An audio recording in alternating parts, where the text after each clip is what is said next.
Salut à toutes et à tous et bienvenue dans cette série de vidéos sur Final Fantasy XIV A Realm Reborn, dans laquelle je vais m'efforcer de vous décrire toutes les différences qui sont apparues entre la première version que vous avez peut-être testée en septembre 2010 et cette seconde version prévue pour être dans les bacs en été 2013 mais encore en phase de bêta test pour le moment.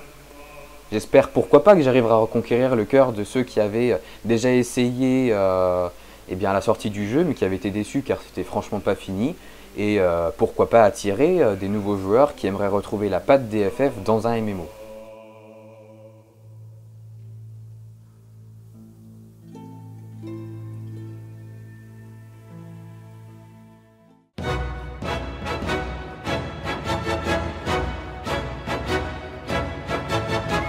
Comme je viens de le dire, certains d'entre vous avaient sûrement déjà joué à la première version de FF14 à sa sortie et avaient été terriblement déçus par la grosse daube qui leur avait été servie. Et bien soit un peu sceptique et donc se retrouve dans ma vidéo parce qu'il se pose la question est-ce que le changement c'est maintenant ou est-ce qu'on a affaire à un simple coup marketing de plus de Square Enix quoi. Bien, avant toute chose, sachez que le jeu dans la dernière version en date, avant la fermeture des serveurs, donc la V1.23, était déjà de bien meilleure qualité que la release grâce au travail acharné de la petite équipe placée par Naoki Yoshida, qui est maintenant le producteur en charge du jeu, pour maintenir la V1 en vie. Et en plus en parallèle, il y a une équipe colossale qui a commencé à mettre les mains dans le cambouis pour regagner la confiance des joueurs qu'elles avaient perdu à l'époque avec maintenant Final Fantasy XIV ARR, en lui donnant cette patte Final Fantasy qui manque à ces derniers depuis quelques années. Donc c'est vraiment un gros projet de Square Enix car il a investi beaucoup de ressources. Et pour faire court, ARR c'est un jeu entièrement nouveau, j'insiste là-dessus, d'un point de vue technique. J'en dirai un peu plus dans les vidéos qui suivront et même dans cette vidéo là. Mais bref, sinon une correction quasi totale de l'intégralité du contenu de la V1, mais ça reste une suite.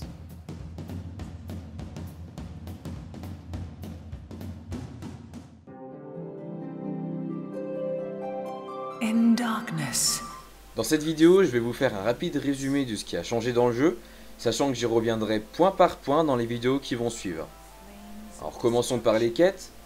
Une grande partie des quêtes de scénario de la V1 n'existeront pas dans ARR, qu'on le tienne pour su, pour la bonne et simple raison qu'elles se déroulent dans la période qui précède la destruction du monde par Bahamut, le 7ème fléau.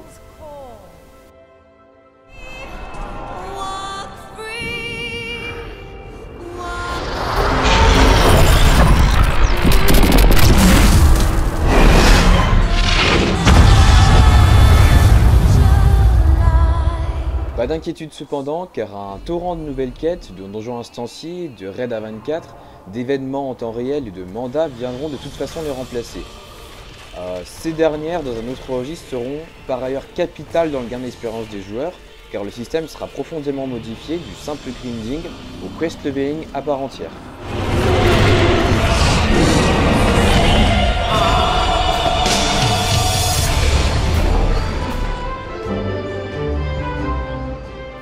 Les systèmes de craft et de récolte sont également de majeures améliorations de ce qu'on a pu voir à la clôture des serveurs de la V1. On se rapprochait dans l'alpha à la quasi-perfection à mon avis de ce qui aurait dû être présent depuis la release. Donc les joueurs qui aimaient le système de craft mais qui étaient déçus de sa réalisation approximative seront sans aucun doute conquis. Qui plus est, mon avis se base encore une fois sur une expérience d'ARR dans sa version alpha et il sera sûrement amené à être plus ou moins modifié lors des 4 phases de bêta à venir.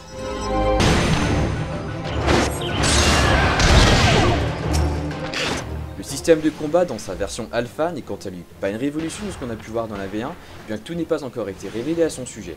L'équipe y a apporté des modifications afin de renforcer le dynamisme en équipe, comme par exemple le Limit Break, qui a été aperçu dans un des trailers du jeu et qui est grandement inspiré de FF7, ainsi que des modifications dans l'équilibre des classes et l'ergonomie de l'interface pour les fights. On a cependant appris que les montures pourront à l'avenir participer au combat, comptant comme des membres d'équipe à part entière, que l'invocateur devrait faire son apparition dès la sortie du jeu en sus donc des classes déjà existantes, et que les fusiliers et les arcanistes ont pour un peu plus tard.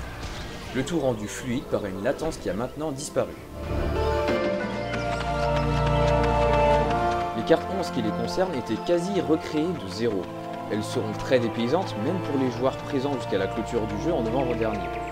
Et déjà en version alpha, elles semblaient corriger les défauts de leurs aînés et raviver les désirs d'exploration. Nombre de lieux feront en plus leur apparition, tout droit sortis des anciens FF.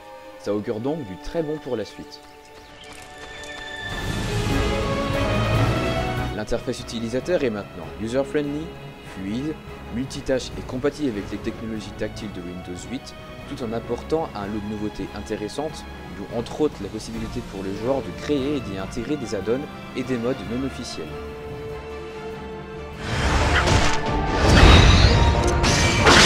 Le gameplay et le déplacement des personnages a connu des évolutions conséquentes au point précédent. Alors si les approuvés ou les désapprouver ça relève du subjectif, on notera toutefois l'apparition du saut pour les personnages et les chocobos, la gestion des dégâts de chute, le retrait du cast-lock, c'est-à-dire la cage qui empêche de bouger lors du lancement d'un sort ou d'une technique d'arme, et plus tard des add-ons officiels permettront aux personnages d'explorer les cieux et de nager. Le tout sera rendu bien plus accessible aux nouveaux joueurs au fil de leur progression grâce à des tutoriels touchant à peu près tous les domaines du jeu, c'est-à-dire que le bon tutoriel apparaîtra au moment où vous en avez besoin.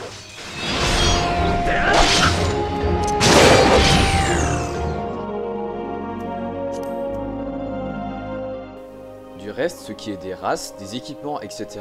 n'est pas fondamentalement différent de ce que l'on aurait pu voir en jouant à la V1.23, mais la grande nouveauté c'est l'apparition de représentants de chaque sexe pour chacune des races et la bien plus grande palette de personnalisation des personnages qui arrivera à la bêta. Je ne pense pas m'étaler dessus dans la suite des vidéos étant donné qu'on n'en sait pas encore beaucoup pour l'instant. Après, il y a full de nouveautés majeures qui poindront lors de la bêta, voire même après la sortie du jeu, sans comparaison possible avec ce qui existait déjà dans la V1. J'ai nommé par exemple les compagnies libres, qui sont un véritable système de guilde, le housing, l'immobilier donc pour les particuliers et les compagnies libres, les équipements de monture, l'élevage de chocobo, les raids A24 comme je les avais déjà mentionné, et les fates qui sont des événements en temps réel, le mariage, la mock post, le système de drop, les transports en commun comme l'aéronef, le bateau et le train qui reste à confirmer, le casino et j'en passe. La liste est très loin d'être exhaustive parce qu'il y a beaucoup de choses à dire mais ce serait bien trop loin de détailler dans une seule vidéo. Mais vous êtes libre de me demander un détail spécifique sur ce qui vous plaira et je m'évertuerai à essayer de vous répondre autant que possible. Merci de m'avoir écouté, moi je vous dis à la prochaine fois pour une vidéo qui traitera en profondeur de la technique du jeu.